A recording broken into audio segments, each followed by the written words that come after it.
Hi అండి. అందరికీ నమస్తే. నేను మీ గీత. Romantic boss part 4. ఇక ఉదయపూర్ ప్యాలెస్‌లో చాలా అందంగా ఉన్న ఆమెను చూసి మనసు అదుపు తప్పింది. ఆమెను పొందలేని జన్మ వ్యర్థం అన్నట్లుగా ఉంది. ఆమెను చూస్తూ రెప్ప వేయడం మర్చాడు. అతను కూడా ఫుల్‌గా మత్తులో ఉండడంతో ఆమె రతీదేవిలా కనిపించింది. పడుకున్న బెడ్ మీద కూర్చుని ఆమె పెదవులకు అంటుకున్న గులాబీ రేకుల్ని తన చేతి వేళ్లతో చెరిపాడు. తను మత్తుగా అందంగా మూల్గింది. అతను ఆమెను మరోసారి మత్తుగా కొరికాడు. తన ముఖానికి పెద్ద కళ్ళకు కాటుక పెట్టి ఎర్రని స్ట్రాబెర్రీ పండులాంటి పెదవులకు ఎర్రగా మత్తుగా లిప్స్టిక్ అద్దుకుని పెదవి కింద చిన్న నల్లని పుట్టుమచ్చతో అందంగా ఉంది. మెడ నుంచి కాళ్ళ వరకు పింక్ కలర్లో మెరుస్తున్న గులాబీ పూలు. కాళ్ళు మాత్రం తెల్లగా నెయిల్కి ఎర్రటి నెయిల్ పాలిష్ చేసి సుధారంగా ఉన్నాయి. సడన్గా ఆమె ఒక కాలును పైకి లేపింది. పింక్ రోజ్ పూల నుంచి పైకి తెచ్చిన ఆమె తెల్లటి కాలును చూసి నోట్లో తడారింది అతనికి. గుటకలు మింగుతూ చూస్తున్నాడు. అప్రయత్నంగా అతని చెయ్యి ఆమె థైస్ మీద వేశాడు. తలను పక్కకు తిప్పుకుని మత్తుగా మధురంగా అతనిలో కోరికను పెంచేలా మూలిగింది ఆమె. నేను ముట్టుకున్నందుకు నా హ్యాండ్స్‌ను యాసిడ్‌తో వాష్ చేసుకోవాలా? అని తన కళ్ళను చిన్నవి చేస్తూ బీస్ట్ చందనాని అడిగాడు మన అర్జున్ హీరోగారు. అవును అని బలుపుగా చెప్పింది చందన. ఎందుకే నీకంత పొగరు? ఒంటి మీద కేజీ కండ కూడా లేదు. అయినా ఏముంది? తెల్ల తోలు, black jeans, white formal shirt, స్టైల్‌గా గాగుల్సు, చేతికి కాస్ట్లీ ఇటాలియన్ వాచు, హెయిర్ అంతా లీవ్ చేశావు. ఏముంది? అందం మంకుగా ఉంటేనే ఆడపిల్లలు. నీలా ఉంటే ఆడదని ఎవరూ అనరు. బాగా తెల్లగా సన్నగా ఉన్న పొట్లకాయలా ఉన్నావు. ఎందుకే అంత బలుపు చూపిస్తున్నావు? నీకు లోపల చాలా ఉంది. ఇదంతా మొత్తం కలిపితే కేజీ కండ కూడా లేదు. మొత్తం కరిగిస్తాను అని వేలు చూపిస్తూ అన్నాడు అర్జున్. నువ్వు నన్ను ముట్టుకున్నందుకే నీ హ్యాండ్స్‌ను యాసిడ్ పోస్తానన్నాను. అలాంటిది నా స్ట్రక్చర్ గురించే మాట్లాడితే ఏం చేస్తానో తెలుసా? బ్రతుకు మీద ఆశ లేకుండా, బ్రతకడానికే బ్రతికే లేకుండా చేస్తాను. మైండ్ ఇట్ అని వేలు చూపిస్తూ బెదిరించింది చందన. ఆమెను ఓసారి చుట్టూ మీడియాను, జనాలను అందర్నీ ఒక లుక్ వేసి కారును ఆనుకున్న లేడీ బీస్ట్‌ను అమాంతం తన మీదకు లాక్కున్నాడు అర్జున్. ఆమె తేరుకునే లోపే ఇద్దరు పెదవులు జతయ్యాయి. అక్కడ ప్రశాంతు, చుట్టూ ఉన్న వాళ్ళందరూ చూసి షాక్ అయ్యారు. నోళ్ళు తెరిచి మిగతావన్నీ వదిలేసి గుడ్లు అప్పగించి వాళ్ళనే చూస్తూ ఉన్నారు. గింజుకుంది చందన. అర్జున్ జుట్టు పట్టుకుని పీకుతుంది. అస్సలు వదిలితేనేగా. ఆమె పెదవులకు చిరు గాయం చేసి ఆ 4 మినిట్స్‌లో వదిలాడు. షాక్ అవుతూ కోపంగా అతన్ని చూస్తుంది ఉగ్రకాళిలా.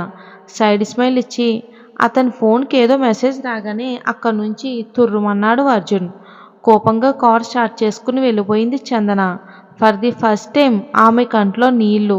నన్ను ఓ మగాడు టచ్ చేయటం ఏంటి? మా డాడీ పవర్ తెలిసి కూడా నన్ను కిస్ చేశాడు. స్కౌండ్రల్, బేవకూఫ్, లఫుట్ నా కొడుకు అని తిట్టుకుంటూ ఉంది. నన్ను దగ్గరగా చూడటానికే నా ఆఫీస్ స్టాఫ్ భయపడతారు. అలాంటిది వాడు నన్ను కిస్ చేస్తాడా? మీడియా వాళ్ళు ఏమనుకుంటారు? రాము కూతురు ఎవరినో పబ్లిక్గా కిస్ చేస్తే రాము ఏం చేయలేకపోయాడు అనుకుంటారు.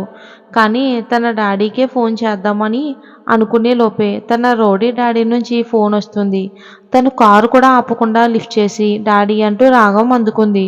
వాట్ హ్యాపెండ్ బేబీ అని. అతనికి మ్యాటర్ తెలుసు కదా. కోపంతో ఊగిపోతూ డోంట్ వరీ తల్లి, నా బేబీని టచ్ చేసిన వాడు సాల్తీలు ఎగిరిపోతాయి. వాడికంత ధైర్యం ఉంటే నా బేబీని నడు రోడ్డు మీద కిస్ చేస్తాడా? వస్తున్నా బేబీ వస్తున్నా, వాడిని చంపి నీ కాళ్ళ దగ్గర పడేస్తాను అంటూ అరుస్తూ అతనున్న ఆ కంపెనీ ఆఫీస్లో ఫర్నిచర్ అంతా మొదలు కొడుతూ ఉంటాడు రాము. డాడీ డాడీ వద్దు డాడీ, నా కోసం మీరు అంత రిస్క్ చెయ్యొద్దు. మీరు వర్క్ ఫినిష్ అవ్వకుండా రావద్దు డాడీ, వాడి సంగతి నేను చూస్తాను. వదిలే డాడీ, వర్క్ ఫినిష్ చేసి గుడ్ న్యూస్తో రండి అని కోపంగా ఫోన్ కట్ చేసింది. కార్ను చాలా కోపంగా టెండర్ ఆఫీస్కు టర్న్ చేసింది.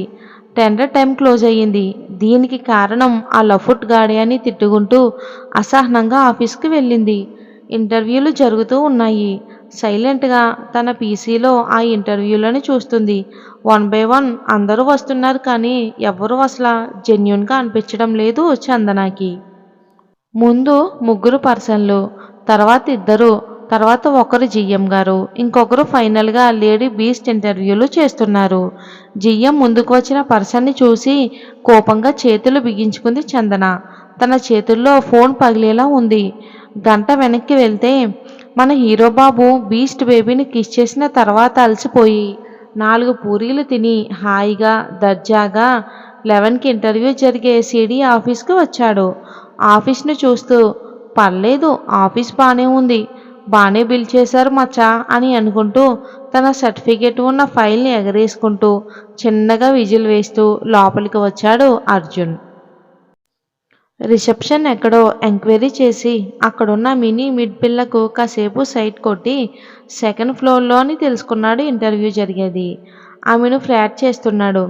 హే బేబీ నైస్ డ్రెస్ అని ఫ్రీగా కాంప్లిమెంట్ ఇచ్చాడు.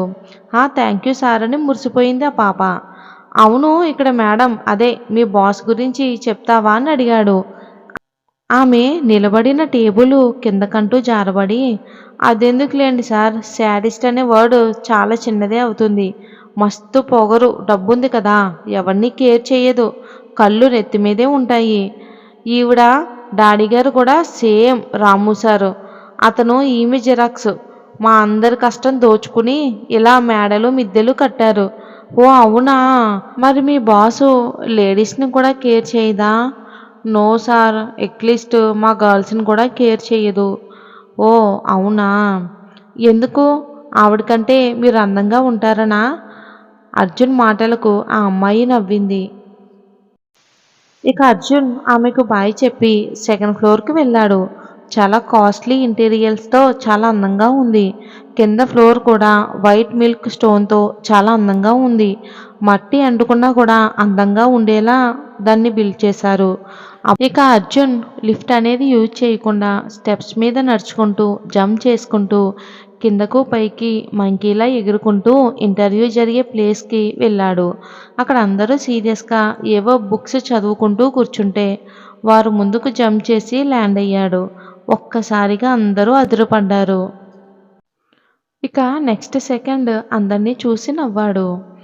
ఇక వన్ బై వన్ పర్సన్స్ అందరినీ ఇంటర్వ్యూ చేస్తుంటే సైలెంట్గా ఇయర్ బడ్స్ పెట్టుకుని సాంగ్స్ వింటూ ఎంజాయ్ చేస్తున్నాడు అర్జున్. ఇక గంట తర్వాత మిస్టర్ అర్జున్ అని లేడీ వాయిస్ పిలవడంతో జంప్ చేసి ఇంటర్వ్యూ చేసేవారు ముందుకు వచ్చాడు. అక్కడ పీసీలో చూసి లేడీ బీస్ట్ మొహం కోపంగా మారిపోయింది. ఇంతకీ మన అర్జున్కి జాబ్ వచ్చిందా? నాకు చందన ఎందుకో అర్జున్ని ఫ్యూచర్లో రాబోయే కథల్లో ప్రేమిస్తుందేమో అనిపిస్తుంది. మీకు కూడా అలా అనిపిస్తే కామెంట్ చేయండి. ఇక మన నిఖిత నిఖిల్ గురించి వచ్చే భాగంలో చూద్దాం. ఈరోజు ఎపిసోడ్ కొంచెం షార్ట్గా ఇచ్చాను ఏమనుకోవద్దండి. వీలైతే నైట్ కూడా ఇంకో ఎపిసోడ్ ఇవ్వడానికి ట్రై చేస్తాను.